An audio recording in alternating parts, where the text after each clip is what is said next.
Whatever happens, obviously he'll be convinced that he's going to win, but a good performance here, and you never know what it might do for you.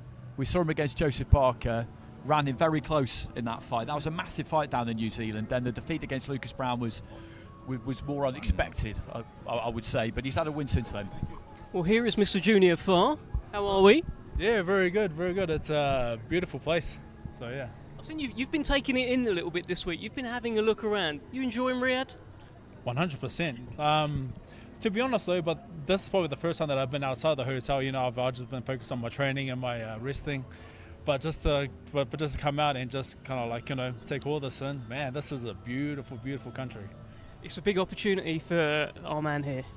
Yeah, Junior, I was just saying as you walked over that this is such a big platform that obviously you think you're going to win your fight, but it's win, lose or draw, a good performance, and you never know what it could do for you. Yeah, this is a life-changing type of event. This is a massive chance that I have here to change my life and turn my career around into a good direction. So, like, you know, I've been training hard for the past few weeks, and I'm going to take the best opportunity that I can to get the win. Does that add pressure for you, knowing a win here can really catapult you into some huge fights?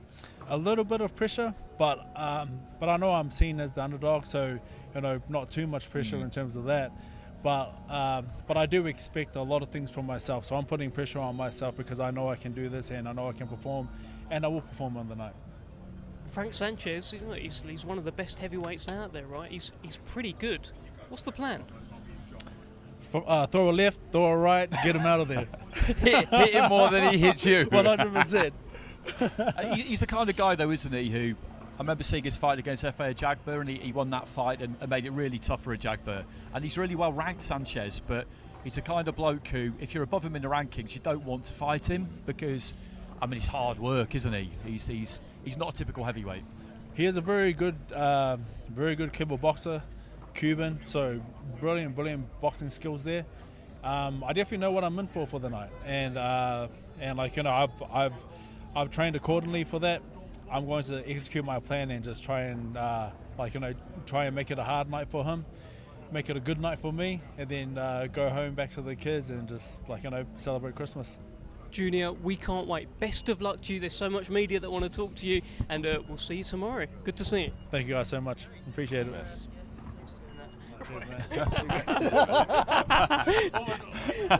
Almost got me. I think there's going to be a lot of that tonight. Well, let's go back to our MC, Thomas Treiber. And now let's welcome a native of Cuba, now making his home in Miami, Florida, USA, undefeated with 23 wins, 16 of his 23 wins coming by way of knockout. This Saturday, he will be the reigning and defending WBC Continental Americas heavyweight champion, Frank the Cuban Flash Sanchez. Well, there you can see right there, Frank Sanchez, widely seen as one of the best heavyweights in the world. He is unbeaten so far. There's no blueprint so far on how to beat this guy, Darren. Yeah, look, he's a very, very good fighter, brilliant amateur pedigree. But against Alexander last time out, he was shook in the first round. So, you know, if you're a heavyweight out there, you'd be thinking, look, if I can get to him and I can tag him, I've got a chance of hurting him. Well, here is Mr. Frank Sanchez. Great to see you. Is there a translator that's going to help us as well? Well, Frank Sanchez, it must be great to be here. Look around. This is a beautiful city. ¿Qué piensas en un lugar fantástico, no? No, está bien bonito este lugar y la verdad estoy bien contento y agradecido de estar aquí en esta función, en esta cartelera. Me siento bien feliz y bien orgulloso de estar aquí en Arabia Saudita. Okay. Yes. Yeah, he's privileged to be here. Very happy, and yeah, looking forward to the fight coming up this weekend. Just asking, what does he know about Junior Farr? What kind of fight is he expecting from his opponent? En su opinión, ¿qué tipo de boxeador es su oponente de este sábado? Nada, mi oponente es un oponente bueno, ha tenido buenos resultados, pues yo vengo con todo, vengo a ganar, vengo bien preparado y vengo a dar otro paso más en mi carrera deportiva. Y nada, venimos a dar buen espectáculo, buen show y venimos a ganar. Okay, so in the opinion of obviously Mr. Sanchez, he's very well prepared, he's a great fighter, and he thinks it's going to be a very good fight, and he's very much looking forward to it. Do you put any pressure on yourself going into this contest? I asked your opponent the same question. Knowing a win here can really push you onto bigger and better things. Sí, en su opinión hay mucha presión para usted acá, porque si tú ganas este partido sábado es una buena oportunidad para usted acá en Saudi. ¿Qué piensas? Sí, es buena oportunidad que tengo aquí, entonces vamos a demostrar en la pelea que somos los mejores y venimos a ganar. Entonces con esta victoria pienso que me van a venir más oportunidades para poder pelear con Wilder, con Joshua, con los primeros peleadores del mundo. Okay. Yep. Okay. So very much looking forward to the fight. It's a great opportunity to be here in Saudi, and he knows that the future, obviously, the result of this fight could obviously hold him in good stead against better opponents in the future, like obviously the number one on the card this weekend. I saw an interview with you where you said, "Don't worry about Joshua, don't worry about Wilder. I'm the best heavyweight on this card." Do you really feel that you are the best heavyweight here? En su opinión, hay noticias recientemente. Usted fue hablando sobre usted es la última boxeador en el mundo. No necesita hablar o piensa sobre Joshua o otros boxeadores, solo número uno.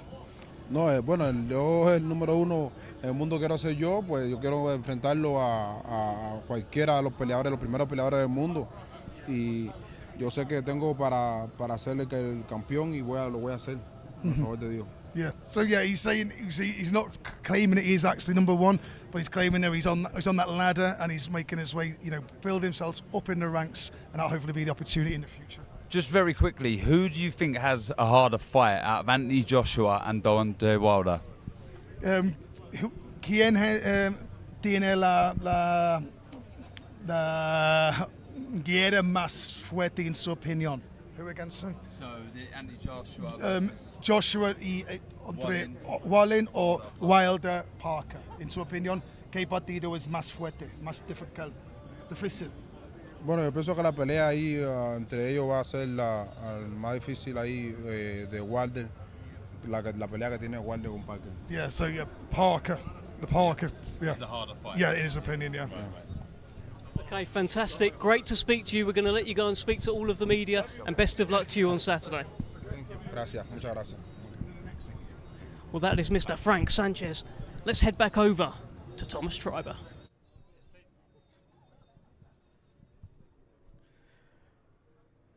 And now let's welcome, coming to us from Germany, the challenger this Saturday night. He brings an undefeated record with 22 wins, 15 of his 22 wins coming by way of knockout. Here is AIT Kabayel.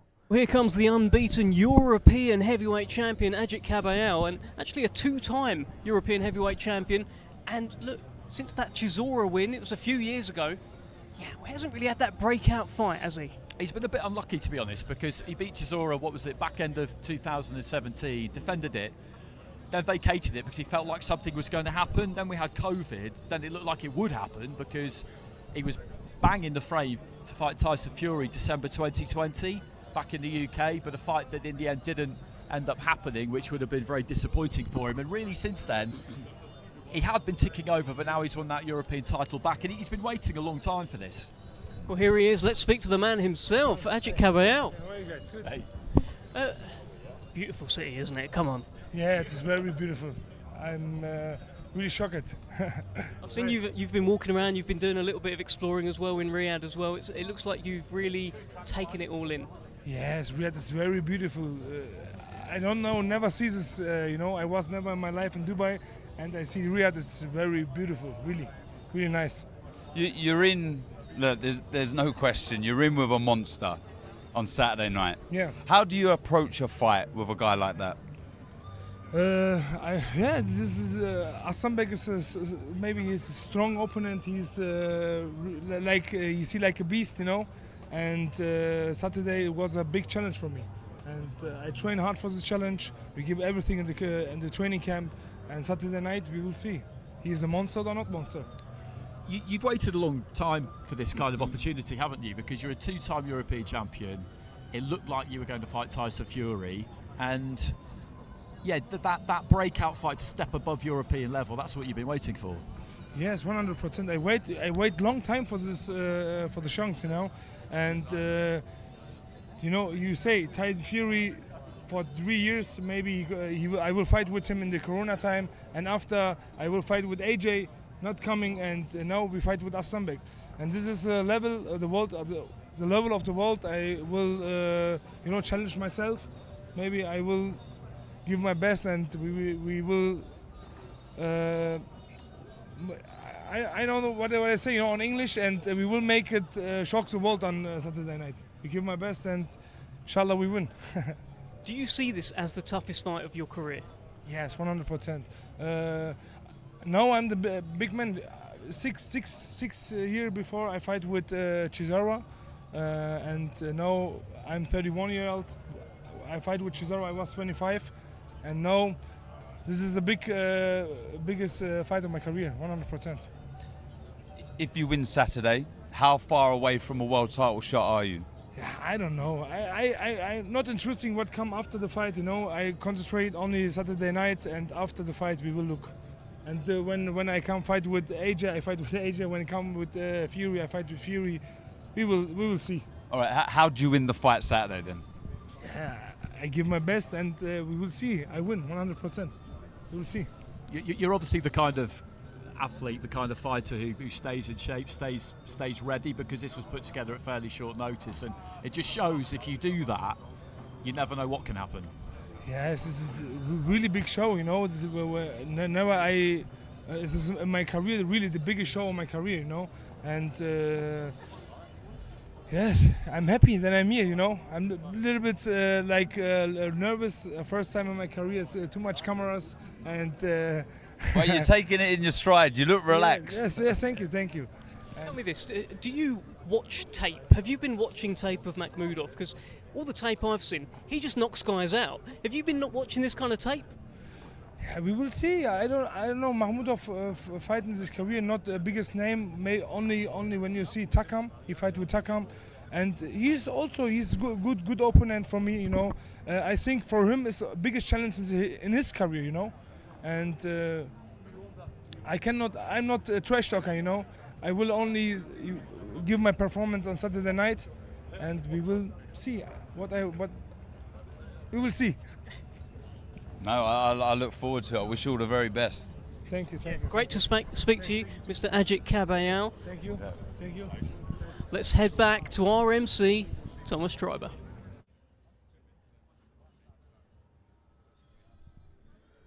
And now let's welcome a native of Russia, now making his home in Montreal, Quebec, Canada. He is undefeated with 18 wins, 17 of his 18 wins coming by way of knockout. Here is the reigning and defending NABF and WBA Intercontinental Heavyweight Champion, Arslanbek, the Lion Makhmudov. Well, here is the giant, Arslanbek Makhmudov. Calls himself the Lion, and he's got quite the presence about him. Oh, he's a beast. I can just see him in the distance there, and I'm a little nervous about him coming over, if I'm honest. He's a giant and so intimidating. He really is. I mean, last time out, it was just a brutal display of power punching with that right hand. He really is a beast, and he's someone I'm really looking forward to watching live in the flesh Saturday night. Well, he's someone that you're about to speak to, Darren Barker. Great to see you, Arslanbek Makhmudov. Welcome back to Riyadh. You had a great time here last time. How are you enjoying Riyadh? I'm so impressed. I love this place. I love Saudi Arabia. And the last show was so impressed, and I hope this show gonna be better. It didn't last all that long, did it? your fight last time. It was a short fight in October against Junior Anthony Wright. Are you expecting a more difficult fight this time? Yes, I expect more difficult fight because this fighter, my opponent, more experience, more top level, guy. And but I'm ready I need the kind of this fight. I'm ready for the kind of this fight, and Yes, we will. Do you think you're too big, too strong for Kabayel? Or is there more to you? I think your boxing gets overlooked sometimes. We'll see in Saudi, but of course I think I have better boxing skills and power stuff, all the stuff. And Saudi, I go for do my job, and my job is always same. My goal is destroy. That's it. How far away are you, do you think, from world title level? What? How far away are you, do you think, from boxing for a world title? I think it's close already. I'm already here, very close. It's a question of time, Gonna be soon. I hope so. Yeah. Last time out in Riyadh, after you knocked out junior Anthony Wright, you gave a great kind of speech to the crowd seemed to really love you. They've really taken to you here. It must be a good feeling. For sure, people here love me, and I love these people. And also, it's for me a special. Saudi Arabia is a special place for me because every year I used to come for in Ramadan for Umrah. That's why it's for me. It's my second house. Second home. That's why I love this place. Yeah. Your prediction for Saturday? What? Your prediction? We'll see. Nobody knows, just God knows. I will do everything for win. Wish you the best of luck. We'll see you tomorrow. Arslanbek Makhmudov, an absolute giant of a man. Look, you said you were sort of like half scared about meeting him. You've met him now. You all right? I'm more frightened, I think. Yeah, he's intimidating, that's for sure. But look, this is a serious fight. I think this is a bit of a sleeper fight on the card. It's two unbeaten heavyweights. I don't think enough people are talking about this fight, so let's talk about it, Andy. Yeah, I think Kabayel made a good point when he said that Arslanbek hasn't maybe boxed the best opposition, and that's true when you look at his record. He had a good win against Carlos Takam, but Takam had his moments in that fight. He did look really impressive against junior Anthony Wright, whose company we very much enjoyed last time out, but I think was surprised to get the call. It was a bit of a mismatch, to be perfectly honest. So it feels like we're going to learn a lot about both guys. Yeah, do you know what? I think everyone on the card, away from this fight, I think if everyone puts a good account of themselves in the ring on Saturday night, they'll get another opportunity. That's the great thing about these shows. Well, we've got another opportunity to hear the sultry tones of Mr. Thomas Schreiber. Let's welcome from Bromley, Kent, England. He brings an undefeated record with 17 wins, 7 wins coming by way of knockout. He is the current WBO European Cruiserweight Champion, Ellis Zoro. Well, here comes Ellis Zoro. Opportunity of a lifetime for the unbeaten London man. He's got the ultimate task in the cruiserweight division. He takes on Xai Aaya, really the division's #1 on Saturday night. Yeah, it doesn't get much tougher for Zoro. I was so impressed with Aaya last time out against Jordan Thompson. Honestly, it was incredible. The point where I was sat at the commentary desk and I just couldn't wait to see him in action again. Yeah, he's the business, isn't he? He really does look to be the goods. Martin Bowers just come over. Yeah, very well, thanks. Very well. Well, let's bring in Mr. Ellis Zoro. Great to see you, Ellis. Listen, look, this is why you're in the sport, isn't it? What an event, man. This whole week's been mind-blowing, man. Just to be a part of it, it's massive for me from where I come from, how I got into boxing, how I started. And this probably be the biggest fight of my whole career and the biggest event of my whole career. So yeah, I'm buzzing. Can you believe it? Yeah, because when you set out in this sport, like this is what you want. I didn't think it would come this soon, like at this kind of notice. But yeah, I'm just embracing it. I'm taking it in. It doesn't get much tougher, does it? You understand who's in front of you. What can you do though to nullify the good work that he does? Without giving too much away. It's not even about giving it away. Like I'm 17-0 for a reason. I'm undefeated. 3 amateur fights. I've never lost any amateur fights. I've never actually lost. So my mindset, I'm not familiar with losing. I'm not familiar with all the negativity that, understandably so, is coming from other people in terms of my experience and what he's done and whatever. But just doesn't really faze me. Do you know what I mean? I'm just going to go in there. It's just another fight for me. Does that take a load off as well, pressure-wise for you? I know obviously you got aspirations of going on and winning this and shocking the world, but you're the underdog here. It takes an element of pressure away. Yeah, but you know what? Just to be honest, I don't feel like I've really been the favourite in many of my fights. I wasn't favourite to beat Dex Spellman, win the boxer, or beat Jose Burton. Even though I was headlining, I still wasn't the favourite. So in terms of like how I feel about it, that's nothing new for me. I think it's just because of the magnitude of the event. A lot more people have got a lot more to say. Do you understand? How does mentality differ from those fights to this fight? Just like embracing all this, if I'm honest. Like I think when the bell goes, it will just be another opponent in front of me. But yeah, the boxer was probably the biggest thing next to this, like the whole build-up and whatnot. But obviously, again, like being around Wilder and AJ, these guys, I come out watching these guys. You know what I mean? So yeah, this is a much bigger event. I was just going to ask exactly the same thing. You know, you talked about it being just another fight, but then all of this is different. I mean, when the fight got made, did you kind of think to yourself, how am I going to approach this mentally? What will my mentality be? Because it is different, this. Not really, no. Just to be really transparent with you, no. I wasn't thinking about my mentality or anything like that, no. Ellis, I think 13 of your 17 fights have been at York Hall. This is not York Hall. This is all quite different. You ready for this? Yeah, in my last fight, after the interview, I was like, oh, I really want to get out of York Hall. And I was thinking like copper box or O2. I wasn't thinking, you know, Saudi. But yeah, like I'm saying, I'm buzzing to be here and I'm embracing it all. I'm happy to be here. It's great to see that you're buzzing. It's great to see you're embracing it. Ellis, best of luck to you. So much media wants to talk to you. We're going to let you crack on. Thank you. All the best, mate. All the best. Thank you. Well, that is Ellis Zoro. Big opportunity for him on Saturday night. Let's go back over to our MC, Thomas Schreiber.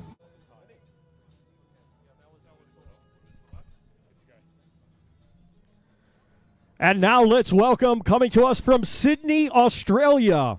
He brings an undefeated record with 23 wins, 18 of his 23 wins coming by way of knockout. He is the current Ring Magazine Cruiserweight Champion, Xai Aaya. Well, here is the Ring Magazine Cruiserweight Champion, widely seen as the best in the division right now. Of course, couldn't be introduced there as the IBF champion because of what's happened this week as well.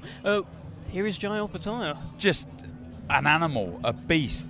Yeah, like I say, I was sat ringside with Tony Bellew watching him fight, and we just both looked at each other and said, wow, you know, we can't wait to see him fight again. Just an absolute beast. He got tagged by Thompson, a huge cruiserweight. Shortly after, I finished the job. Well, here is Mr. Xai Aaya. Great to see you.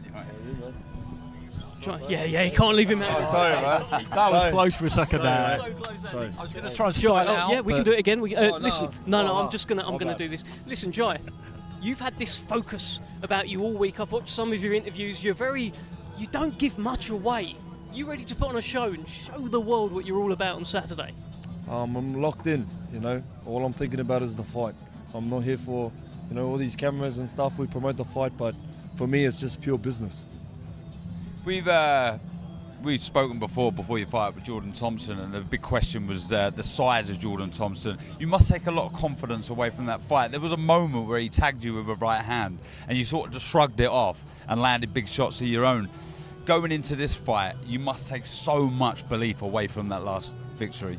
You know, I do. You know, it was a good performance, but at the same time, you know, I've prepared for 12 rounds of war. You know, I'm not expecting a repeat. You know, it's easy to get sort of caught up in that sort of stuff, but you know, I think Zoro's a crafty little fighter. I've got to be careful, you know, and just fight smart. That's what I do. You know, once we get in that ring, we adapt.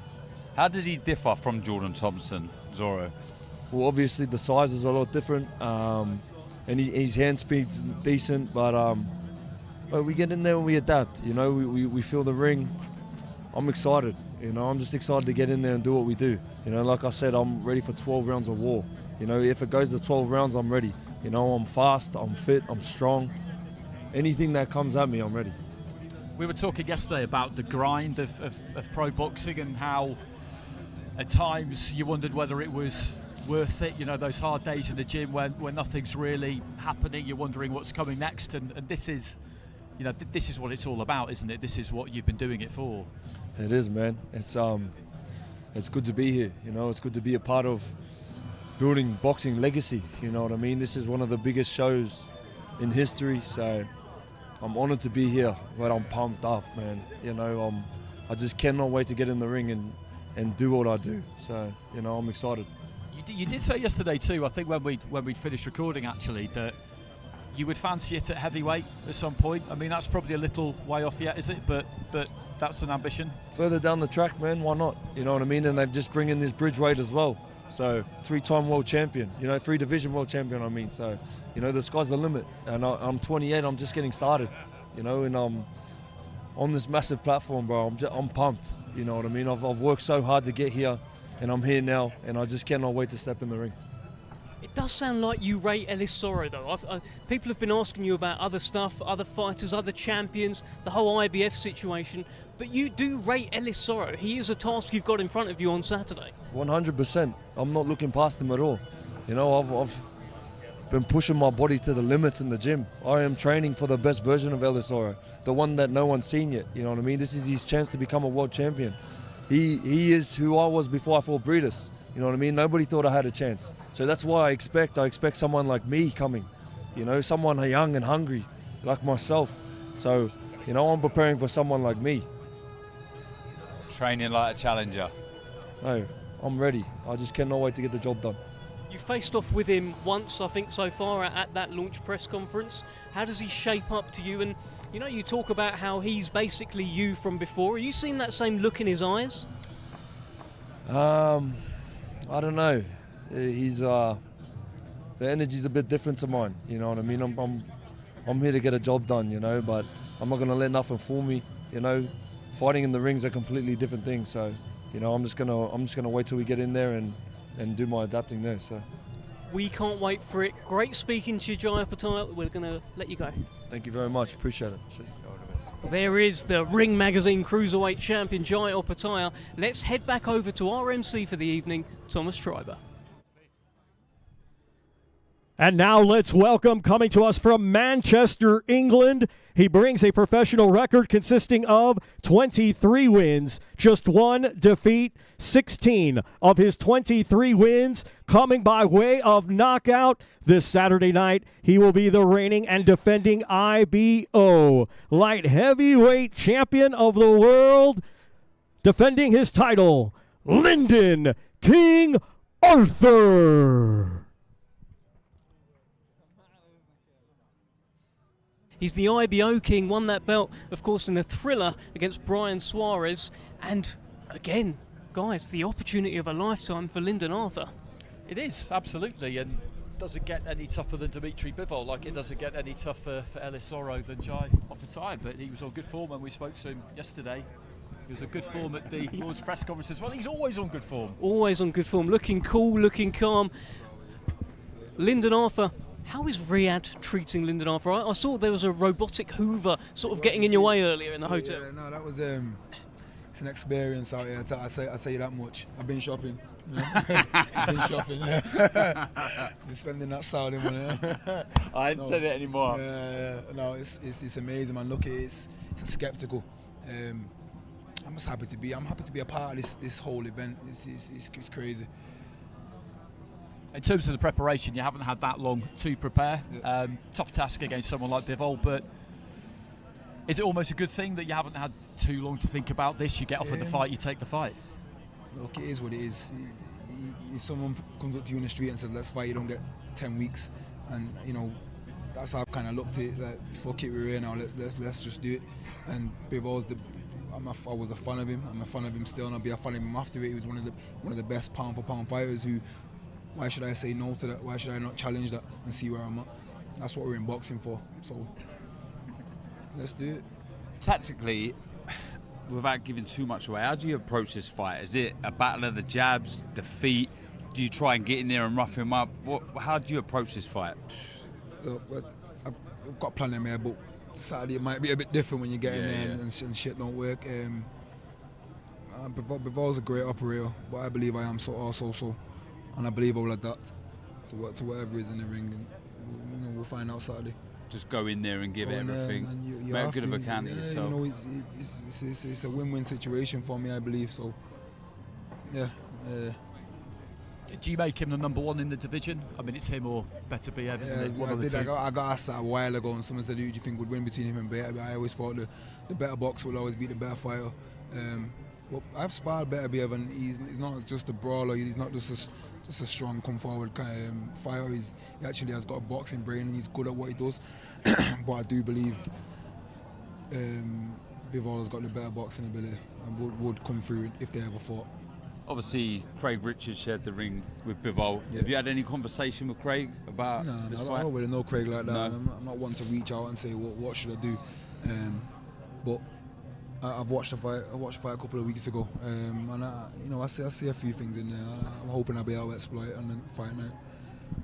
Lindon, you're being written off. You're the underdog in this fight. A lot of people are saying Bivol's this, Bivol that. But the last time I remember you getting written off, hey, you beat Anthony Yard. You were the underdog. Do you prefer this scenario where people are saying he's got no chance? It is what it is. This is boxing. People are going to have their opinion. What opinions are like arseholes heard. So,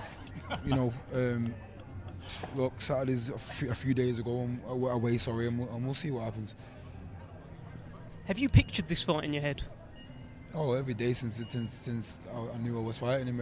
Every day, I've gone through the worst of the fight, and I've gone through the best of the fight, and hopefully with what I do, hopefully I'll bring the best out. Okay, we can't wait for it. Best of luck to you on Saturday night, Lindon Arthur. Thank you very much. Good to see you. There is Lindon King Arthur. Let's head back over to King Thomas Triber.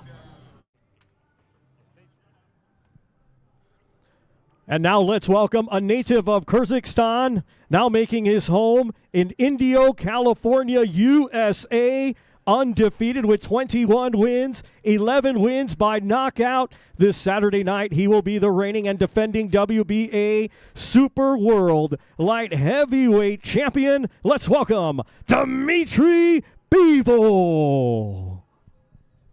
WBA light heavyweight champion, of course, Dmitri Bivol, one of the best fighters in the world. Yeah, without a shadow of a doubt. I think a lot of people had his last fight, and I might had over a year ago now, a close encounter against Ramirez, but he just schooled him. He was levels above, absolute levels above in every department. An exceptional fighter who can do it all. Speed, power. Fantastic fighter. Here he is, Dmitri Bivol. Dmitri, you were here for the Battle of the Baddest. You watched Fury and Ngannou. I saw you there, and I knew you wanted to fight here. How does it feel to be here?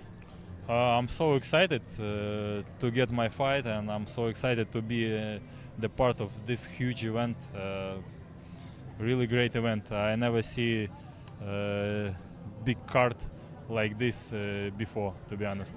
Darren Barker here is a big fan of you.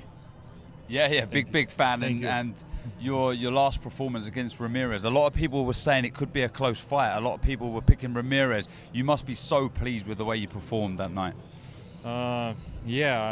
People thought like it could be a close fight, but I did everything well because I had good training camp, and we just did job what we needed. It's been quite a long time since you last boxed, though. Has that been frustrating? Sorry? Has it been frustrating that you've been out of the ring for a year? No, not too much because I spend time with I spend good time because now I feel more fresh. Mind is clean, my body is more healthy now, and I'm ready and I'm hungry. What do you know about your opponent, Lindon Arthur? He's a good fighter. He's IBO champion. He has good jab, good English boxing school, which I wanna try my skills against his boxing school. Obviously, the other belts are currently with Artur Beterbiev. But Lindon Arthur has that IBO belt. Is it important for you to get that belt and take that to your next fight? For today, it's important for me because I made 10 defense of my title. Every time when I beat my opponents, I was just defending my belt, and I didn't get anything from them, you know. And now I want to get something, and it makes me more excited. But you got a lot from when you beat Canelo. You got a lot of credit. That made you stand out. Yeah. I got a lot attention from boxing fans and respect from boxing society, but I want something, materialistic like belt. I'm not overlooking Saturday, but is the future light heavyweight for you? Sorry. But is your future, not looking beyond Saturday, but do you see yourself staying at light heavyweight for the remainder? I have a plan to be undisputed champion. I have a dream in light heavyweight division, and I see it very close now. And of course, I want to be in light heavyweight division, and then we will see. Heavy, cruiser, heavy? We will see. I don't know. You're that good. You certainly got the skills. Look, we can't wait to watch you fight on Saturday night. Tremendous to have you on this show, and we wish you the best of luck on Saturday. Thank you, Dmitri. Thank you so much. Thank you. Over to our MC, Thomas Schreiber. And now let's welcome from Brooklyn, New York, USA, undefeated with 26 wins, 1 draw, 22 of his 26 wins, coming by way of knockout, here is Jarrell Big Baby Miller. Well, here comes the man they call Big Baby. He's fresh out of Brooklyn. This is a man who's been making a lot of noise this week in the Fight Hotel, confronting pretty much anyone who will look at him. Jarrell Big Baby Miller. Yeah, absolutely. He's still undefeated. That kind of took me by surprise somehow when I looked at his record last week. He's not been active, though, is the thing. I remember me and Darren commentated on this fight against Bogdan Dinu, which was late 2018, and we know what's happened since then. He's failed a number of tests for performance-enhancing drugs, but he's cleared to fight on this card. He's only boxed 3 times in the last 5 years, so we don't really know what we're going to get, I don't think. Well, let's see I'm pretty what sure we he'll get. tell us. Yeah, let's see what we get right now. Jarrell Miller, great to see you. How you doing? Jarrell, look, from Brooklyn to Riyadh. Look around. What a night. It's beautiful, man. What a fighter can ask more for, Great place, great venue, great atmosphere. And, it's going to be a great night of fights. Are you making up for a bit of lost time with this fight against Dubois because you've not been that active the last few years? Yeah, 100%. They offered me Chisora at first. Chisora turned it down. Dubois turned on Joseph Park. I said, give me anybody. And Dubois was the first name that popped up, and he said he'll take the fight. I said, he's a dummy. Sign him up. Let's go. What do you think of him as a boxer? What do you think of his skills? He's decent. Good right hand. Most English fighters are very physically fit. Very good jab, good right hand. Pretty basic, but there's something he's missing, that swag. And the most important on top of the swag and the fluidity movement is lack of heart. And that's not something I'm just throwing out. It's proven fact that he's done it in the fights where he looked like he's a quitter. When fights get tough as a fighter, you got to constantly keep pushing. That's the whole point. How far off top form do you think you are? I mean, look, I think you'll be the first to admit you've not looked $1 million. You've not looked great since you've come back. Are you getting closer to top form? Yeah, most definitely. I think after this fight I'll be about 80-90% where I want to go. I think it takes a little time to constantly staying busy, getting the right fights. And Dubois is a great stepping stone to get there. So I said after him, we right back into the gym. I have no doubt I'm going to stop him, and that's the whole point. Having confidence and courage and going in and getting the job done. But of course, the more that I stay busy, stay active, and I show what I can do. And of course, I got a mouthpiece on me. People love that, so that's always going to keep me in the camera's eye. You know what I mean? But the main thing is going in and doing my job. You know what I mean? And God bless me with talent still to come out here and do what I got to do and keep improving. Is it a case of you in this fight of trying to break Dubois' heart? Of course, 100%. I mean, that's the main thing fighters do. Sometimes you got to break a guy's heart before you can get him out of there. I'm aiming for the stoppage, but we're going to soften him up first. We know that he's durable for the first 5 rounds. We know he has a decent right hand and a good jab. So, we're going to take our time. We're going to break him apart. We're going to dissect him and then bully him and beat him up and send him home fried shrimp.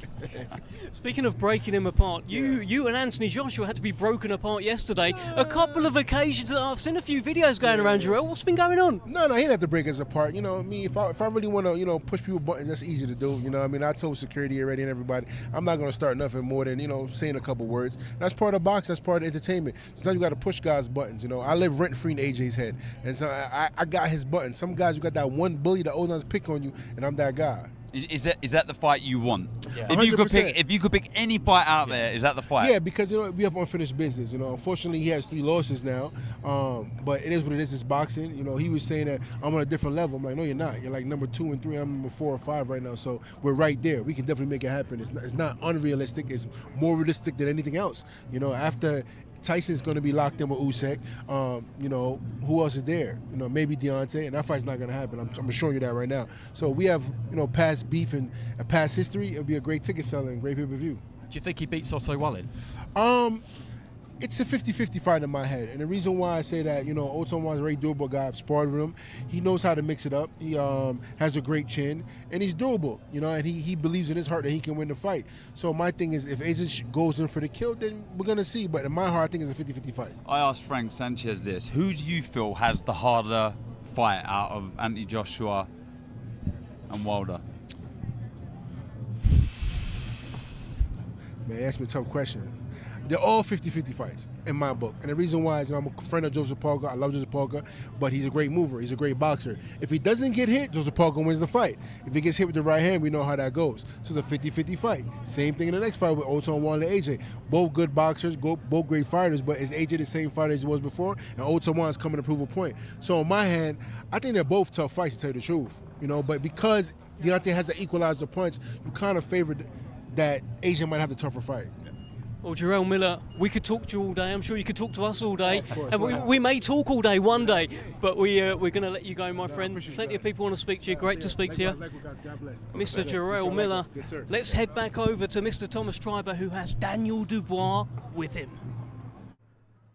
Let's welcome from Greenwich, London, England. He brings a professional record consisting of 19 wins, just 2 defeats. 18 of his 19 wins coming by way of knockout. Here is the former WBA regular heavyweight champion of the world, Triple D, Daniel Dynamite Dubois.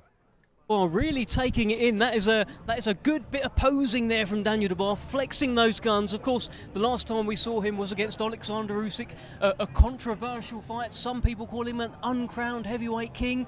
Here he is. Do you know what? I'm interested to know where his head's at, because on one side he boxed really well against Usyk, and on the other side there was that, the way it finished. The way it finished. And I'm just curious to where his confidence is at the moment. Well, here is Mr. Daniel Dubois. Great to see you. Daniel, let's cut straight to it, right? I was checking social media this morning. I saw a video pop up. You and Jarrell Miller, hotel lobby, you doing this, him doing that. What happened? I just got a bit lively there, It's just, fight business. This is the game, mate. Hurting. It was good fun. Big test for Daniel Dubois. Yeah, absolutely. We all know it. But do you feel like it's good for you to get someone like him, not just in the ring, because we know what he... From my career, so I got to make it count. Tactically, is it about pushing him into deep waters, Miller? We've seen he's not looked great since he's come back. He's had that layoff and looks a bit sluggish, a little slow. Is it about making him work, making him feel... that he's been out the ring a long time? Yeah, unleashing the pain. Unleash the pain on him. That's the plan. You do seem very relaxed. I just wonder if, you went in as deep as anyone can go against Usyk, because he's a unified heavyweight champion of the world. You swab in those waters, and is it a case of having done that, you think to yourself, actually, you know what, that wasn't as bad as I thought it might be? No, it's just the whole experience as a whole. It's just a learning experience from the fight, things happening around the event, and from now on, I need to make the next few fights, and starting with this one, perform really well. Can't prediction. How'd you win? I ain't around predictor, man, but point stoppage. Definitely sleeping him, and get a great victory and a great performance. Yeah. Do you think this will be a hard fight, Daniel? You've had a couple of hard fights, the Joe Joyce, Alexander Usyk as well. Do you think he's of that mould? Can he give you a hard fight? We'll wait and see. I'm not overlooking him. I'm confident. I'm ready to perform and show what I've got. I expect him to bring his best. This is his opportunity as well. So it's all up for grabs. Let's get it on.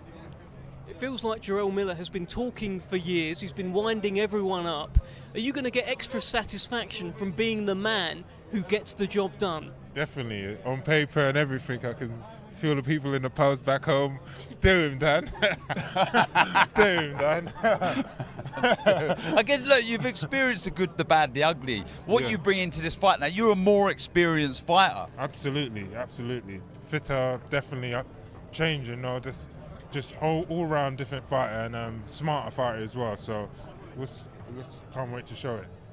It's also, you've had longer with Don Charles. Yes. You'd only just got with him, and all of a sudden you were fighting for the unified title against Usyk. How much are you going to benefit from this extra time with Don?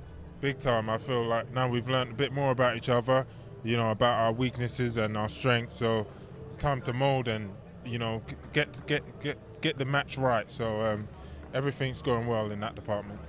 He looks happy. And they say a happy fighter is a dangerous fighter, so right. It could be a bad time for him to be fighting you. Of course, he's going to find out. Daniel, we can't wait to see this one on Saturday night. Best of luck to you, my friend. Good stuff, thank you guys. Let's head back over to the one and only Thomas Treiber. Let's now welcome International Boxing Hall of Fame promoter, Mr. Frank Warren. One and only Frank Warren, quite an entrance there. And look, this is he's talked about a big game changer. He's changed the game with what's going on here. We had the Battle of the Baddest a few months ago, and now here we are for the Day of Reckoning. Yeah, absolutely.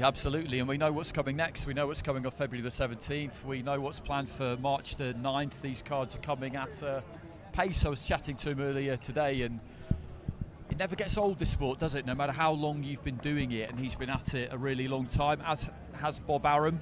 When the two of them walked out of the Grand Arrivals last time, that was a great scene. And you just have to keep evolving and moving with the times and just checking the pulse of the sport. And he's done that for decades, and he's not stopping now, is he? He's not stopping at all. Well, let's bring in Hall of Fame boxing promoter Frank Warren. Bring him in for a chat. Frank, how are we? I'm good. How you doing? I like that, mate. It makes an effort, not like you two. I know, we look like scruffs, don't we? Just straight away. Right, go on then. Right, what's happening? Listen, Frank, what's happening? I mean, you tell What's us. happening? Look around. Boulevard World. Make out where I'm in Egypt, Athens. Yeah, it's all good. Look at that at the back. You can't see that. That looks brilliant. Yeah, marvellous, isn't it? Day of Reckoning. We're here. Well, we're how far away from the Day of Reckoning? 4 days. 4 days. Yeah, I'm looking forward to it. Great fights. Fabulous card. It's like never in my time of boxing have I seen a card like this. I think we've got, was it 8 or 9 of the top 14, 15 heavyweights in the world on one card, and 2 of them can't be on it because they're fighting on the 17th of February over here as well. So heavyweight heaven. Heavyweight heaven, Andy. Yeah, it is. It is. I was looking at the rankings last night, and I think with the WBC and the WBO, it's 9 out of the top 15, and with the other 2, it's 8. So, yeah, exactly. We thought we knew what we'd get on the 23rd of December. Originally, it would be Fury Usyk, and then this was put together at just breakneck speed. How was that behind the scenes? It must have been an interesting few days after October. Look, you know, once the resources are there, and that makes it much easier to start with. But you've got to have the vision, the resources, and His Excellency and his team had that, along with all our team at Queensbury. And we worked with all the various promoters. Everybody cooperated to make this happen. We all put aside our differences, got on with it, and delivered the card. And it is a fabulous card, and I hope it's going to be the first of many where people are cooperating to give the fans the fights that they want to see. We were just talking to Daniel Dubois, who's your guy on the card, and we were chatting about it earlier. And it's kind of make or break for him, really, isn't it? Well, he is. I mean, look, his last fight, he should have won that fight. He hurt him. I'm not going to go into the big debate about low blow or not. I thought it was a legitimate blow, but he got 4 minutes unfairly what the referee gave him, despite the fact he wanted to carry on himself. And he seemed to, he went down. He sort of went. Look, he was down after that. I'm talking about during the fight. He should have gritted his teeth and put it on him. And I think he could have come through. But look, he never done it. He's got every physical attribute. He's a young man. He's got big punch. He can jab. He can move. He's got speed. People are doubting his commitment. And that is what this fight's all about. It's up to him now to prove to the public and to himself and to everybody around him that he wants to be in this business, that he wants a seat at the big table. He's got a great opportunity now against Gerald Miller, who's no slouch himself. I know he's past being a drug cheat and so forth, but he's cleaned himself up. He's licensed by the Nevada Commission. This is now Daniel's moment in time to go and show the world what he's all about. This is it. He's on a big stage. Go and do the business. He looks happy, he looks confident, and I've just seen there seems to be a maturity about him. Have you noticed that, being around him? It does seem a bit. Look, you know, there's times when he's around all his family, sometimes he goes into his shell. When he's on his own, he's more open. He seems to be a little bit more relaxed in that going. I don't know. That's an observation from me over the time we've been dealing with it. But the fact of the matter is, he's been given what a lot of fighters haven't been given, great opportunities. He's worked for him in the ring, don't get me wrong, but we've worked very hard outside and gotten these various chances on the big stage. This is a massive stage that he's on Saturday, a huge stage, and this is his chance now to go out and, as I said earlier, to show what he's all about, because that's all we want to see. What is Daniel, who's also coming off of a really good win against Gassiev, but he seems pretty confident about it. You know, I mean, I don't know AJ, but what I've seen of him and his mannerisms and so forth, he seems very confident and at ease with himself. So this for him, again, is a massive opportunity to get himself into a position to fight for the world title once the two champions duke it out on the 17th of February. We have one champion then. Same situation is for Deontay. He's had one fight, in 2 years? 3 previous fights, drew one against Tyson, which I thought Tyson won, and lost the other 2. So he's also, this for him is a situation where he's coming into a fight and he has to shine. He's got to win the fight, and he's coming in against a guy who had a really good performance in Riyadh last time out, in Joe Parker. And Joe Parker fancies the fight. Joe Parker's a close friend and trains all the time with Tyson, and you know Tyson's been giving him tips and telling him what he thinks and so forth, and he seems pretty confident. I was just talking to him in there, as I was with Deontay. They both seem very confident. The fact of the matter is, you've got 2 very crucial fights for the 2 ex-champions, and for the 2 guys challenge them, it's a chance for them to get a seat at the big table too. You're going to get 2 competitive fights, there's no doubt about it. They'll be very, very good fights. We can't wait for it, Frank. We're going to speak to you so much this week. I don't want to run it all out now. We're going to let you go and speak to all of the media. We need to hear about the promo.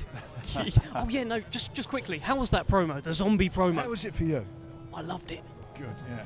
Should you start taking the makeup on or leave it on? Great to see you, Frank. Cheers, mate. Warren. Thanks. Let's head back over to our MC, Thomas Schreiber.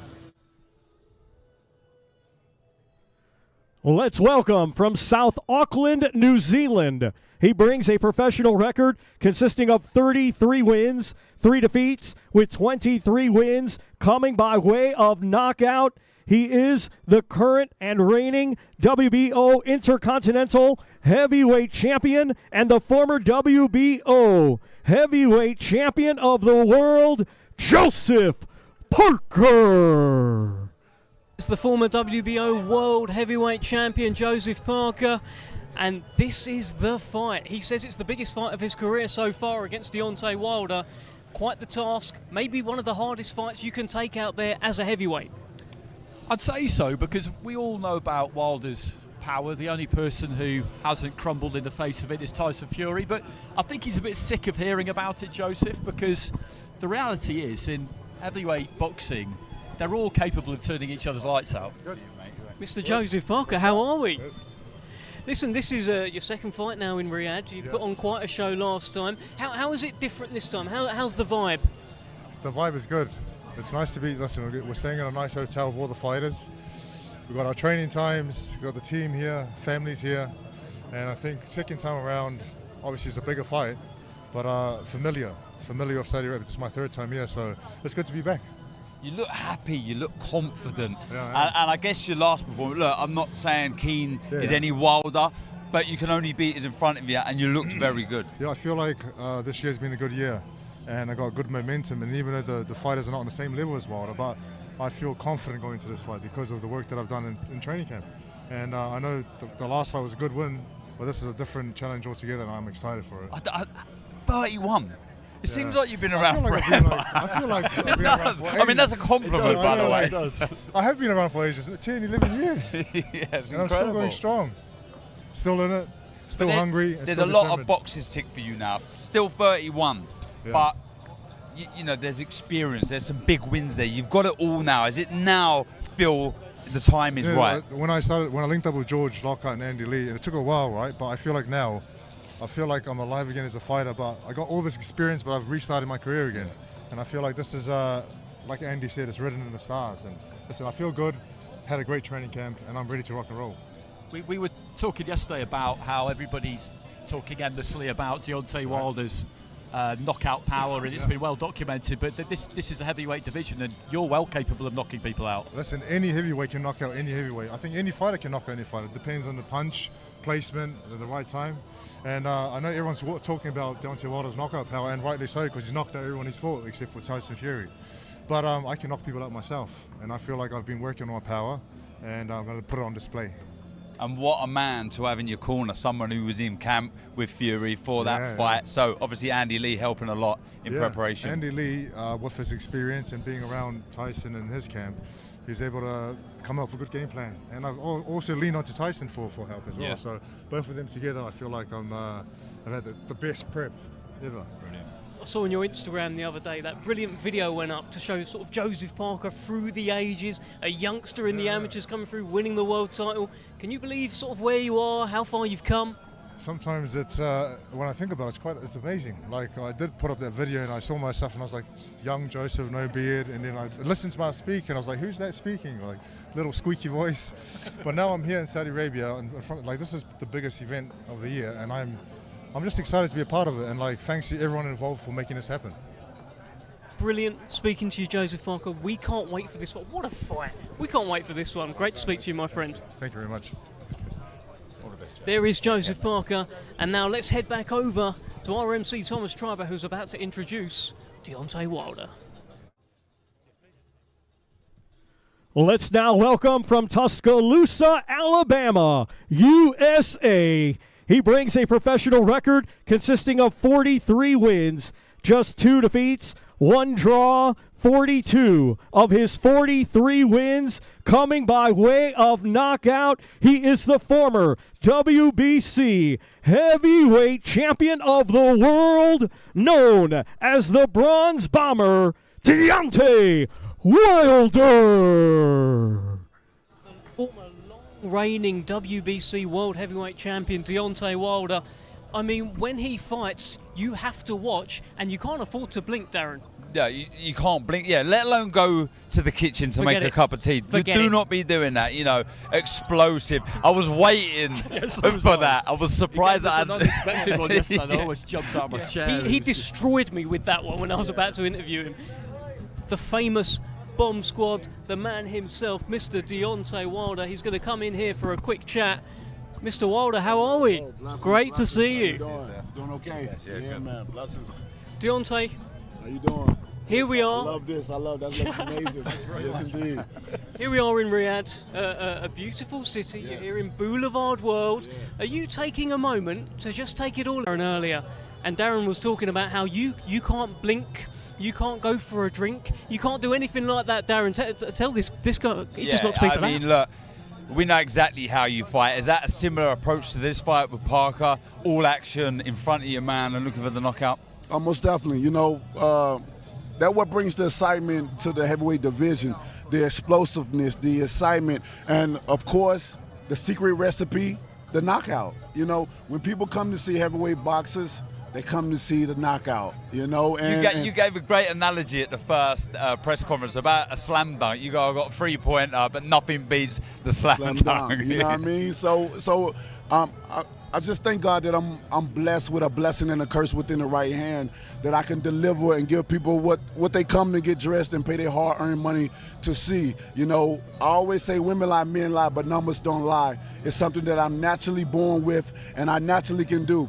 If you want to see knockouts, put Deontay Wilder on the card. You want to see excitement, put Deontay Wilder on the card. And I'm on the card, so I'm looking forward to Saturday night. Has it been difficult at all fully focusing on Joe Parker? Because this has been sort of almost looked like two semi-finals. Yeah. You know, you win, AJ wins, and then you both fight. Has it been easy, tough to focus fully on this fight, knowing that potential mega fight is looming? To be honest, it's I wouldn't say easy. You know, if I could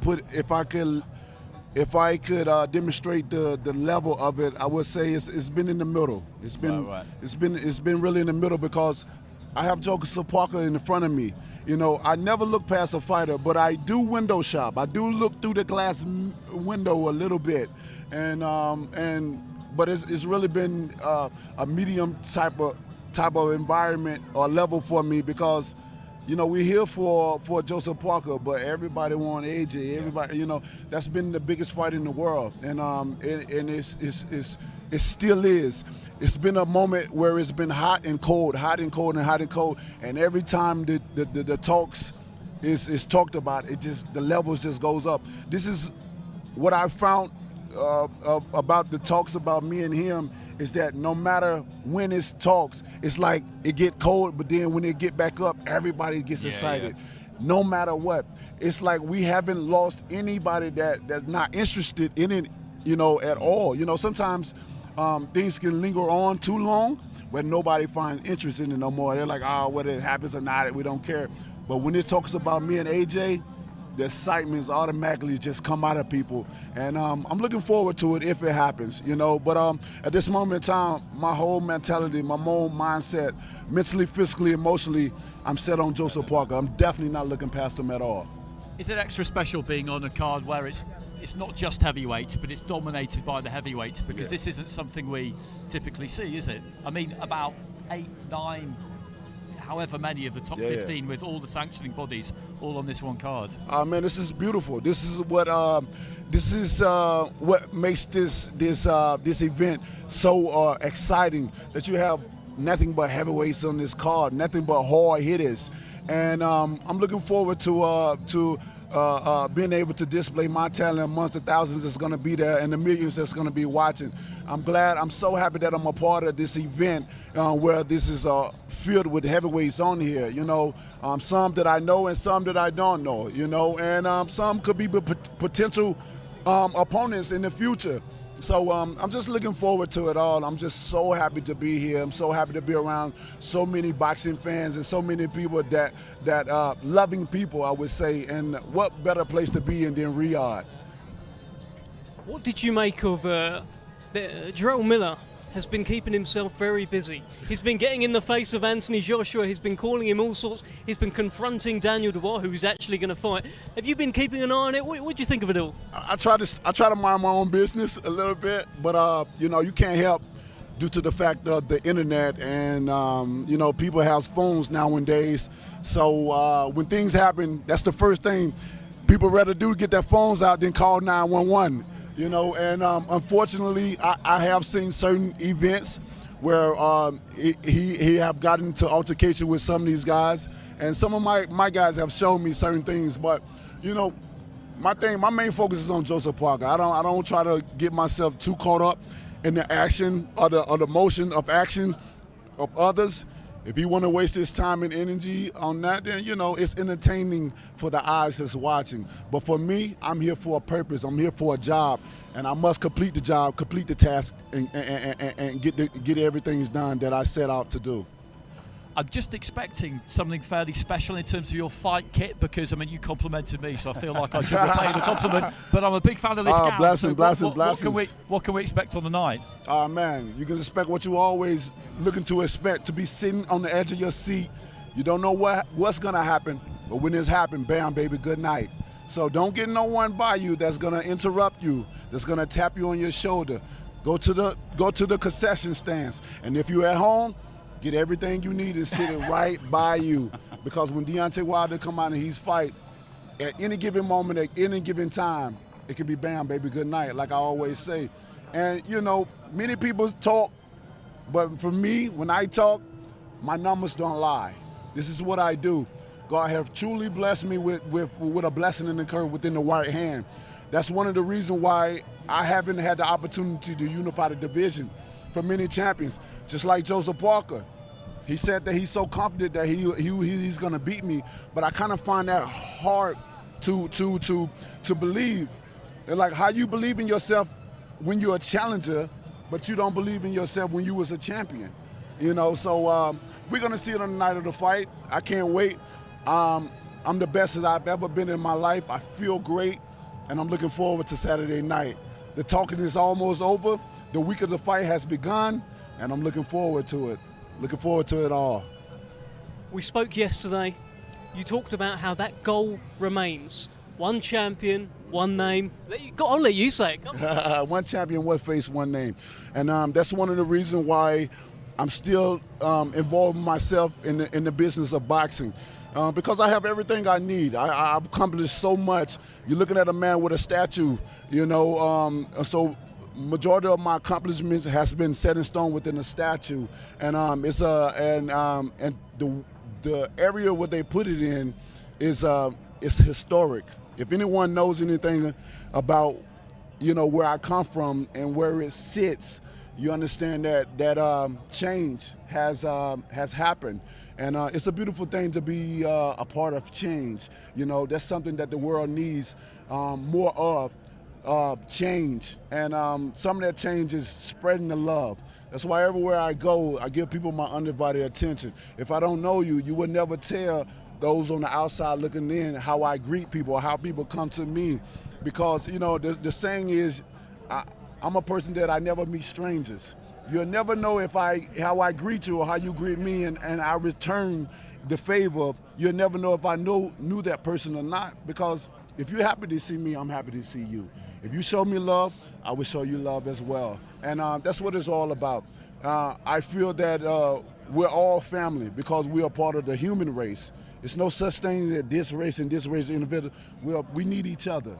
And for me, so many people look up to me. I motivate and inspire so many. So with that being said, when eyes is on me, even when it's not on me, I am who I am.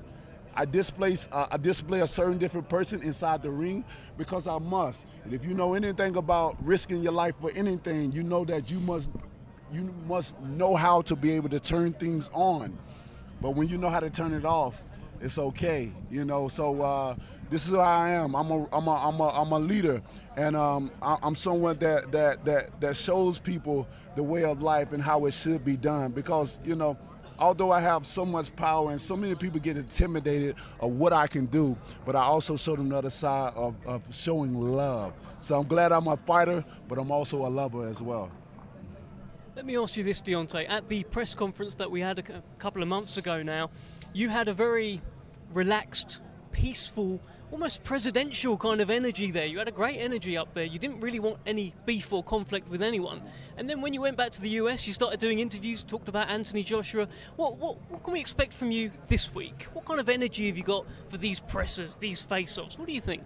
Well, I'm always going to be cool, calm, and collective, like as I'm always. You know, if I say something, then that means I mean what I say. It doesn't change, no matter what my tone or my environment around me is. How I feel is how I feel, you know. So I can't say one thing and then come in here and like, and be in front of someone and I'm not two-faced. I'm a 0 to 100. I don't have a medium. So when you hear me being here, calm, collected, saying things, and I'll go back and do interviews, it's because I still feel the same way that I feel. I do believe it's a time and a place for all things. And when I'm in an environment of certain things means peace. I'm at peace. And then certain times you in the environment, it means to really bring out your emotion, your feeling. I'm passionate about what I say. If anyone understands and knows me, they know that I'm a very passionate man. And I believe in what I believe in the things that I say and do. I'll die for what I believe in. And when you're dealing with a man that'll die for what he believes in, that's a difficult man. That's a hard man, no matter what goes on in the ring or outside of the ring. And I'm passionate about what I say. So when you have all that together, you allow others to understand and feel you even more because of your passion comes out into what your actions or what you say and what you do. Well, Deontay, there's millions of people watching there. I reckon that there's probably about 2 words that you want to say to them. Let me give you this. Let's get it. Bomb Squad! Thank you so much, Deontay Wilder. Absolutely terrifying. It gets you every time, that, doesn't it? Even though when you know it's coming. I mean, thank you very much, Deontay. I mean, at that point, I even said basically, just say Bomb Squad. He said it. I still got scared. Yeah, I still flinched. Yeah, exactly. What do we make of his energy? I mean, he's got a presence about him, Deontay Wilder. Yeah, sorry, and for me, another extremely confident individual, and you can understand why when you carry the power that he does. He calls it a blessing and a curse. You can understand why, because at any split second he can end the show. Yeah, and what I was just. That third fight against Fury, it was just this incredible spectacle, and Fury won and deserves all the props in the world for that. But I was so impressed with Wilder because after what happened to him in the second fight, that invincibility that he'd always had before that was gone. It was shattered, and he came up with all sorts of reasons as to why he lost, which fighters do when they lose because you need to explain it to yourself. But you wondered whether he'd ever be the same again. And he was exactly the same, and he swung until his last breath, until he collapsed in a heap through pure exhaustion, basically. And I remember walking away from the T-Mobile that night just thinking, wow, you know, after what happened in the second fight, to just go straight back in there and be the same as he was before, it's not, you know, a lot of people don't manage that. It felt like in that third Fury fight, we learnt something new about him. We always knew he could knock people out. We didn't know that he'd keep getting up if he got knocked down. He had that heart. He proved it. Yeah, look, these are attributes that you can't train. You can't be taught. You've either got it or you haven't. You know, heart, courage, desire, that will to win. And he's got that. He showed that. He didn't get the result, but he showed he was in there and he was trying. And that's what you want to see from a fighter. You want to see a fighter leave it all in the ring. And he done it that night. And yeah, again, I have to touch on the fact, as I have a few of them, that a lot of these fighters, I can understand why, but they're happy. They're thrilled to be a part of this occasion, and it's great. I can understand why. Look, it's a great occasion. Another man very thrilled to be part of it is, of course, RMC, who is patiently waiting, Thomas Treiber. Let's welcome a native of Sweden, now making his home in New York City, New York, USA. He brings a professional record consisting of 26 wins, just 1 defeat, 14 wins, coming by way of knockout. Here is Otto, all in Wallin. Well, there he is, Otto, all in Wallin. This is the man who has approached this week with so much confidence. Every time I've spoken to him, I believe him. He thinks he can beat Anthony Joshua on Saturday night. 100% he does. He's had loads to say in the build-up to this fight. You know, he's talked about how he feels like Joshua's mentally fragile, how he's mentally weak, how he's never really got over that defeat against Ruiz. This is stuff that Anthony's heard before numerous times, but I don't think he was necessarily expecting it from Otto Wallin because he feels familiar with him because of the amateurs and the sparring. Yeah, I think so. But again, another extremely confident fighter. Here he is, Mr. Otto Wallin. Otto, we were just speaking about you. All good. Talking about the confidence. Bigger than us. Yeah, just a bit. The confidence with which you've carried yourself this week in the entire build-up to this. You are here with genuine belief that you will beat Anthony Joshua on Saturday night. Yeah, I mean, it shouldn't even be a question. I feel, of course, I'm confident. Otherwise, I wouldn't take this fight. I feel like I've shown in the past that I'm a good fighter. I gave Fury a very good fight, and I take pride in my work. I've been working very hard to come to this place where I'm at now, and I'm just here ready to take full advantage of this opportunity. You've looked good, like you said, good win last time out. What have you made of Anthony Joshua's last few fights? I mean, he lost to Ruiz, he lost to Usyk, and I don't think there's any shame in that. I think both guys are very good. Usyk's a terrific fighter, but I feel with Joshua that, you know, he hasn't really been that aggressive, seek and destroy kind of guy that he was known to be when he came up. And, you know, he won Olympic gold, he became a pro and was knocking everybody out, knocked out Klitschko.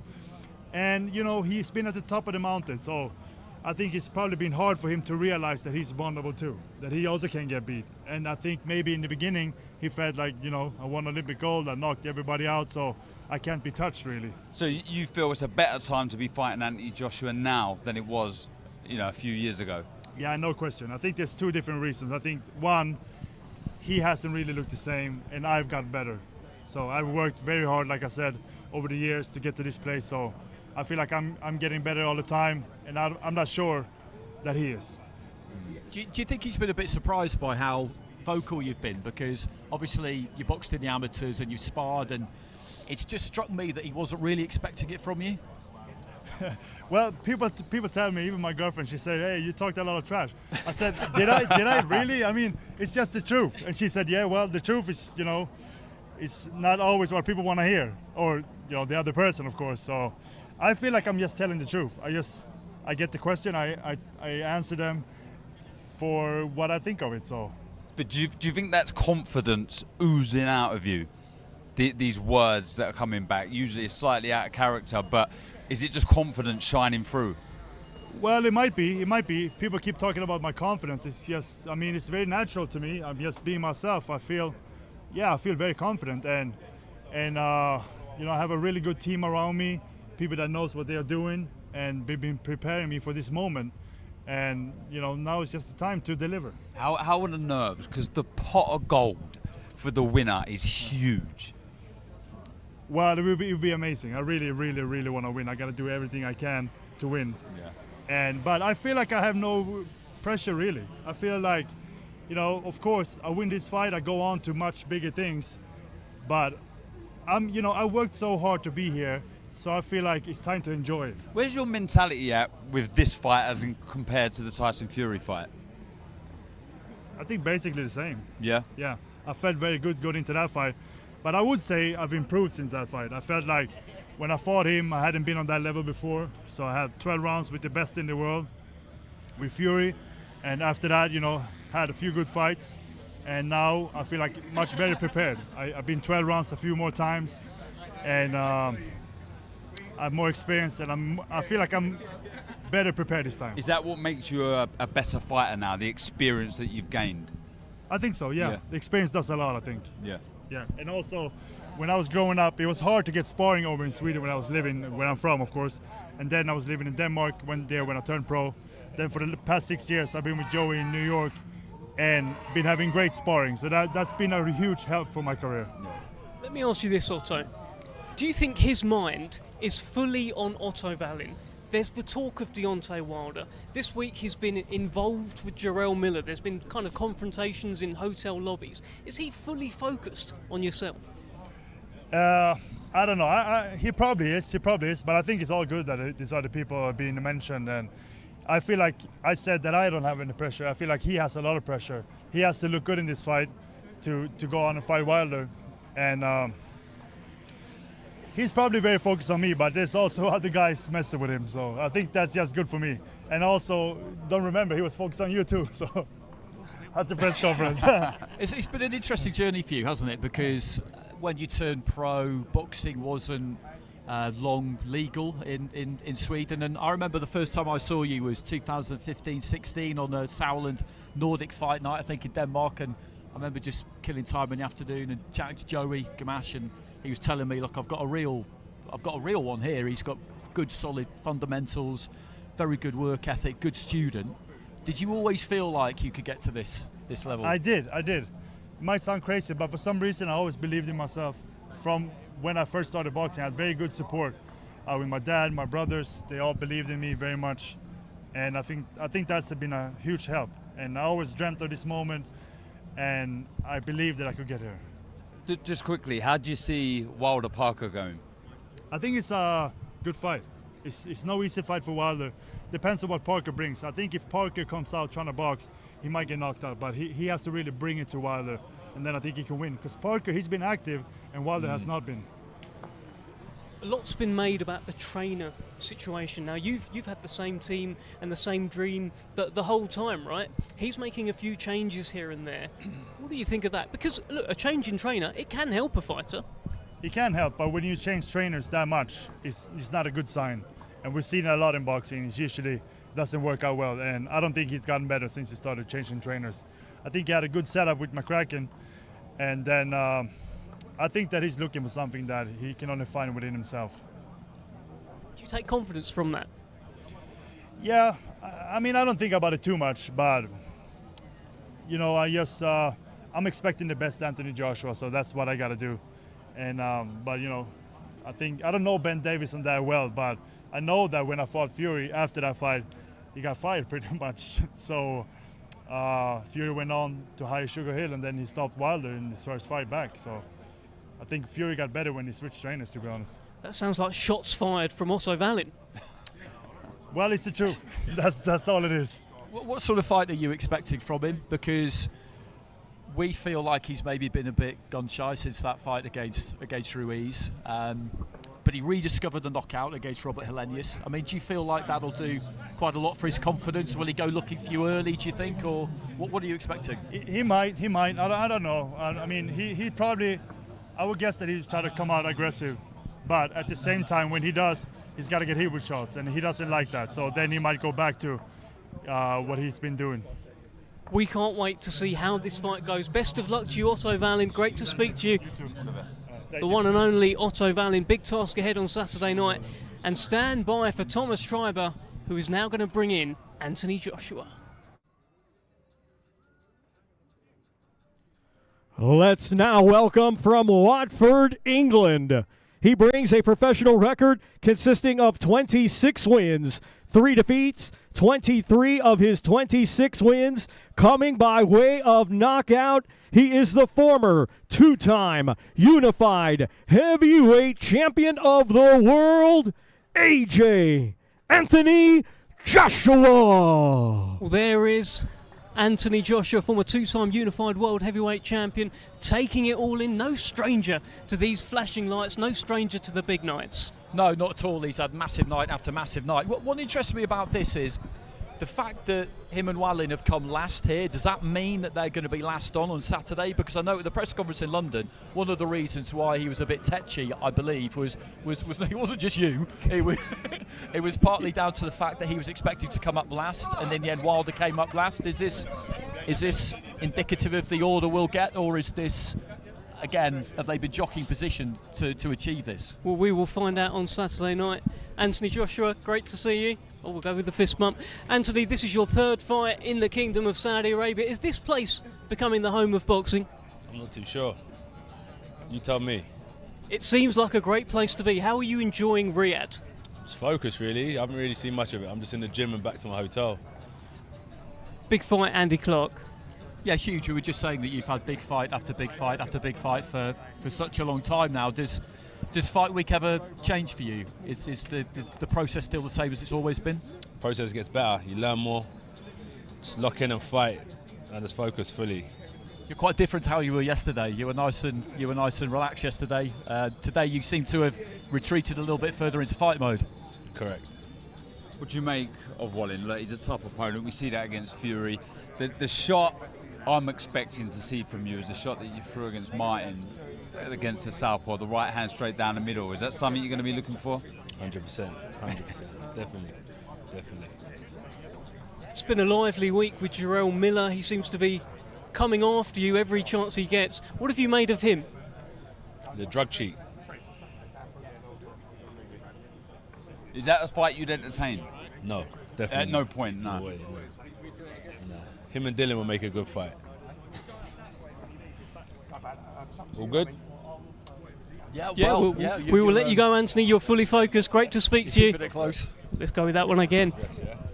The one and only Anthony Joshua, so focused. I was looking at you, Andy. I thought maybe you had something. So in this game, Dev, sometimes you need to know when to quit. Yeah. Look, that's a man that is just fully focused on Saturday night. You know, you can't get blood out of a stone. I think, look, he wants that first belt.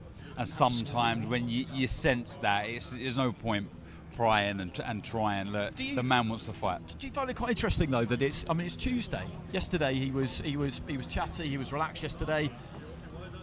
I mean, to kind of flick that switch that early is quite unusual. If I'm deadly honest, I think he's sick of all of this. I think he now wants to just fight and win and prove people wrong. I think he's annoyed somewhat with the build-up in fights. I think some people take what he says out of context, maybe from time to time, but I just think he just wants to fight now. I think he's desperate just to prove how good he still is, and just seeing there, he's no desire to talk. He just wants to fight, and I don't mind that. I don't mind that when you've got someone who looks so switched on and so focused.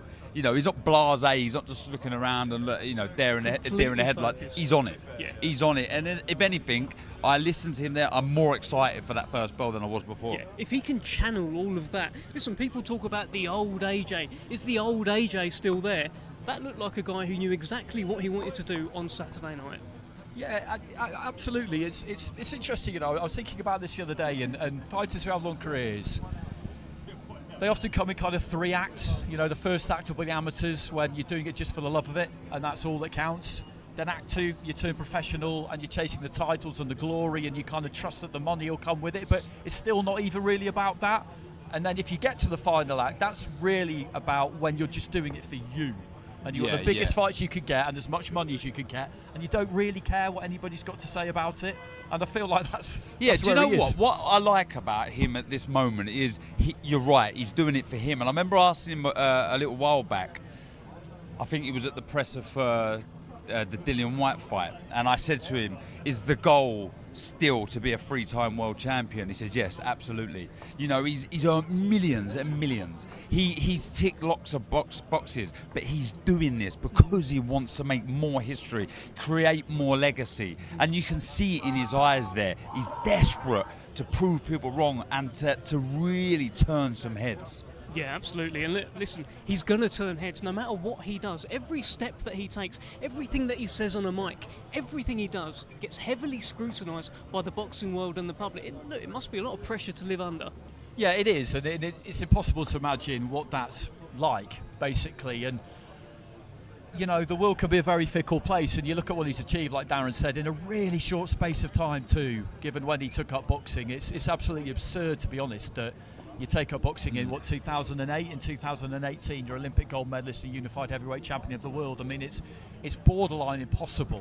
And then of course you lose, and the world's a very binary place these days. Either somebody's the best or they're rubbish. Either you're for something or you're against it. And he's found that out the hard way. And it must be hard, because as much as you say you don't care what people think and all the rest of it, God, I don't know what it would be like if any stranger in the street just had an opinion on everything you did. Yeah. Well, listen, viewers at home could currently see Anthony Joshua and Deontay Wilder both on their screens. Listen, my mouth is watering, Darren. I don't know if you can see it. I don't know if it's putting you off. Well, I am stepping slightly away. But that's the fight. Look, enjoy Saturday night, everybody, because it's a great card. 2 brilliant semi-finals, if you want to call them that. But if we ever are so lucky to see that Anthony Joshua, Deontay Wilder fight, we are in for a real treat. Can you imagine, right, and again, not looking past Saturday, can you imagine the energy just before that first bell of them 2 fighting, staring at each other in the opposite corner? Yeah, absolutely. I mean, it's incredible. Absolutely, because it has been a long time coming, but he's right. Deontay Wilder was right in what he said. I don't really feel like the gloss has gone off it, despite the fact that they've both lost since, because they've had their ups and their downs, and they're both looking for kind of redemptions of different kinds. It makes it bigger almost. It adds to the story. Look, listen, we saw Manny Pacquiao and Floyd Mayweather. We wanted it at that point, probably in about 2009, and it grew and it grew and it grew, and it got bigger and bigger and bigger. I think that's kind of happened here. Yeah. Look, it probably for them in their careers, as far as Prime's concerned, it would have happened a little while ago. But as far as building it up, because you're finally going to get what you've been after, in that sense, it's bigger. But it's just, I mean, it's looking very exciting. The format or the map for the heavyweight division, I'm really excited about it. Listen, people are talking about Otto Wallin for Anthony Joshua as a bit of a banana skin, and one of the reasons they mention is the southpaw stance and how Anthony Joshua, of course, struggled with Usyk. But when he won the world title, did he not knock out a southpaw? But that's exactly what I said to him. That right hand, it's textbook, absolute textbook. All right, okay, is it the same Anthony Joshua? But that right hand is what you do. You know, he slipped on the outside and he threw the right hand straight down the middle of the southpaw stance. It was spot on. You don't lose that. That's there. That know-how is there. And I'll I think, look, for me, not to get too technical, but feet are crucial here. Wallin can move for a big guy, very nimble, and it's important for AJ to bring his feet in to land that right hand. He doesn't want to be overreaching. If he's throwing the hand before he throws the foot, he's going to overreach and he can get caught with something. So feet are key, but yeah, the right hand, for me, for Anthony Joshua, is the shot that will and could do the damage. I did think his feet were better against Helenius. Yeah, I felt like he committed with his feet more, got himself closer and threw that right hand. And he was talking to us yesterday about, you know, when he's on the pads at the minute, he's really looking to punch through the pad. It's not just a drill. He's looking to punch with bad intentions all the time, and that's what you need to do at heavyweight. And in terms of struggling against Usyk, it's Usyk. It's Usyk. Who doesn't? Exactly, Who doesn't? it's Usyk. I mean, look, don't give yourself a hard time there. And he's just been beaten twice by an exceptional generational talent. I don't know about you. Do you feel like that second performance against Usyk might age well? Yeah, I think so. People remember what happened after the fight, basically, don't they? But the performance in the ring, I feel like it could age quite well. Yeah, and I hope AJ's taking some sort of confidence away from that. Thinking, look, I did improve. I lost, yes, but I did improve. And I've just been beaten by a very good fighter. What do we think of the link up with Ben Davison? You know, people are talking about how it's only 6 weeks, but they've been together for a little bit longer. They've been around each other for a little bit longer. But this is the first time Ben Davison will be the lead trainer, the lead voice in that corner. What do we make of this, Darren? Look. It's hard for me to answer this because I had the same coach from start to finish. I had 10 years with Tony Sims, but for other fighters, it's another string to their bow, you know, more tricks, more, you know, different ways of throwing certain shots, a different approach to camp, being happy, learning new tricks. And Ben, I've been really impressed with Ben. Ben knows his boxing. He knows how to read a fight very well. He's got a good team around him that study videos of opponents. They come up with, you know, accurate pinpoint plans. And AJ's an intelligent man. He'll follow a plan. So it could work out to be a very good partnership. He's a very meticulous coach, Andy. Yeah, he is, absolutely, and you know, he's been through it the last few years because he's had lots of criticism. You know, he talked about the highs and lows that Anthony's had. He's been through something similar because you appear on the scene and you're with Tyson Fury, and then people can't wait to criticise you, and that's just how it goes. And he's got all that experience at a young age. And what it comes down to mostly with a fighter and a trainer, as I've always understood it, is trust. Yeah. That Anthony needs to trust that Ben Davison will tell him the right thing at the right time. And at this stage of his career, given how crucial it is, he must have identified that trust quite quickly, or they just quite simply wouldn't be doing this. I want to talk about Joe Parker. Now, we talked about earlier how Deontay Wilder, in that fight with Tyson Fury, the third fight, we learned something new about him. We learned how much heart he's got, how much of a warrior he is. I feel like we learned that about Joe Parker against Joe Joyce. What do you think? Yeah, look, I said it there. I can't believe he's first. He won. Unbelievable. Looks very well. Fighting as good as I've seen him fight. Again, Simon Keane is no Deontay Wilder, but you can only beat who's in front of you, and he looked very good. What I was impressed with was his hand speed. Very, very quick hands. Sometimes that's one of the first things you lose as you get a bit older. Again, only 31, but you know, he's been boxing a long time. Sometimes the speed can just dip, but if anything, his is increased, and speed generates power.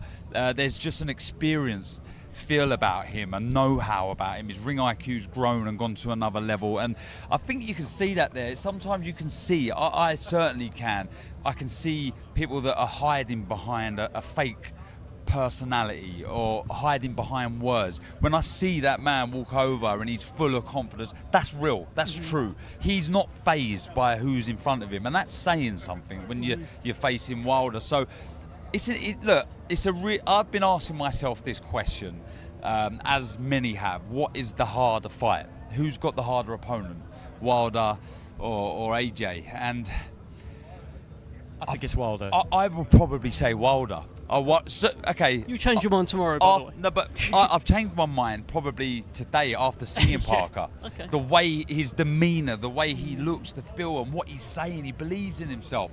You know, he's got that heritage, that fighting spirit, and he doesn't look phased, and he's, like I say, full of confidence. Well, that fighting spirit is what I'm referring to in the Joe Joyce fight. He showed in that fight he's willing to go out until he's absolutely done. He went out on his shield in that fight.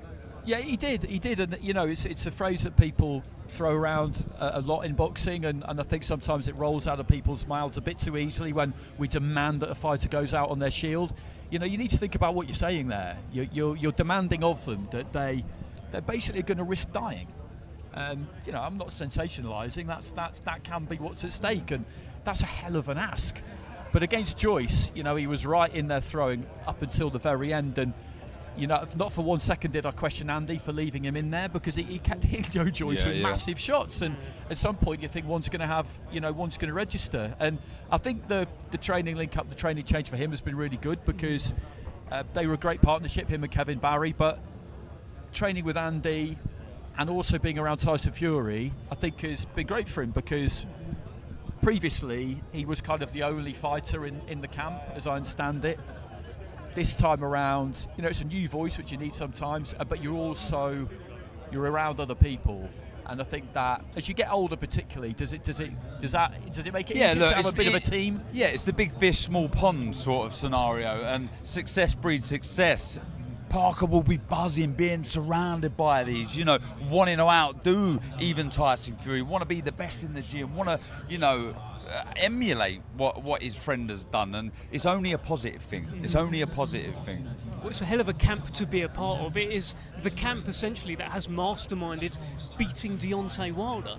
Tyson's made it very clear in terms of his advice to Joe Parker. He just says, keep out the way at the right hand, you'll be all right. Yeah, he's got the know-how as well, Parker, as well. He you know, he's cute at times, got good feet, quick hands, like I say, and I'm pretty sure we'll see lots and lots and lots of feints in that fight, try and draw out the lead and fire back with sharp counters. Again, similar to one of the other fights that I spoke about early on, it's about being busy but not greedy. Don't hold your feet and stand in the pocket too long. You know, land your shots, move your feet and go again. It is pretty simple, if I'm honest. I mean, it's a case. Do you want to do it? Just no, no. But just literally, don't get hit. Pick your shots, move your feet, and really commit to the punch, because really, I absolutely believe that they do think they're going to knock Wilder out. Because Andy, for example, Andy Lee, you know, I mean, he was a really, really good amateur. He wasn't a puncher when he was an amateur, but he went to the Kronk and they taught him how to punch, and all of a sudden he's chinning people. So they are looking for the finish, aren't they? Yeah, definitely. Do you think Deontay Wilder is underrated? Because what we've just heard there, you know, what you've said as well about how to beat him, what Tyson Fury said to Joe Parker about keep out the way of the right hand, are we underrating him? This is an Olympic bronze medalist. He's done good things as an amateur. I think his boxing ability does tend to get underrated, because he's got that bronze medal, and technique's an interesting thing to discuss, isn't it? And simply put, a good technique is one that works.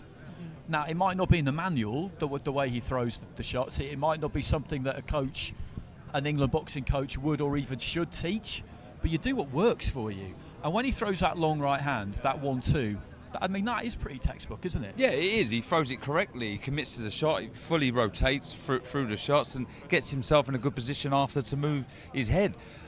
I wouldn't say I'm overlooking his boxing ability, but I'm looking at how does Parker beat him. And I would say his best chance is to be cute, smart and disciplined, as opposed to slugging out with Wilder, because there's only going to be one winner there. If you're trading hooks with Wilder, that's not, you know, it's a suicide mission. I think it's about being smart, making the big punch. Look, I've said this time and time again, sometimes a fighter's best asset can be their biggest downfall. And with Wilder, though he punches so hard, sometimes you can get a bit gun-ho and you're looking for the heavy shot every single time, becoming a little predictable. And I think that's what Parker will be hoping for, that he does become a bit predictable. He does get a bit like a gun-ho and looking for the knockout, and sometimes that can be putty in your hands. You can sort of do what you want to do a bit easier. Do you think that Joshua and Wilder will be trying to outdo each other? Definitely, on Saturday? definitely, 100%. Look, if we were to ask them both now, they'd say no. They'd say no. But yeah, it's just about winning, so we can get that. But no doubt, if you know, AJ's in the change room, I'm pretty sure the monitor's going to be on, and there'll be one eye on what's going on, and he'll want to outdo. I'm pretty sure I'd want to anyway. You know, it's an individual sport. Yeah, highly competitive, and you want to outdo your rivals. Listen, we've got about a minute to go. I just want to sort of round up a little bit on the card. What is the fight that people are overlooking? What do you think, Andy? What's the sleeper on the card? I like Dubois against Jarrell Miller. I like that fight because it is make or break for Daniel, as Frank said to us. It is, because there are question marks. We all know what they are. How much does he want it? And Miller will want it. So if Dubois is going to beat him, he's going to have to be disciplined, stick to the plan, and maybe dig in there at times. And we need to know that he can do it. So many great fights on this. What's your sort of sleeper, Darren? Well, I like the light heavy and the cruiserweight fight. I think there's something in those. Zoro, an unknown quantity, even to many back home in the UK. Lindon Arthur, we've seen how good he is when he sticks to a game plan. He's got a very good jab. He's very hard to beat. But they're in there with two monsters, like beasts of opponents. You know, two of the best out there. But boxing's a funny old game. You know, I've seen crazier things. So it's one of those, top to bottom, we're in for a real treat. Very quickly, one-word answer from both of you guys. Is Joshua going to win, and is Wilder going to win? I think they'll both win. I mean, it could go either way. Yeah, Don't get me wrong, but I do believe they'll both win, and we'll see that massive fight very soon. Thank you so much for joining us. We'll see you tomorrow for the workout.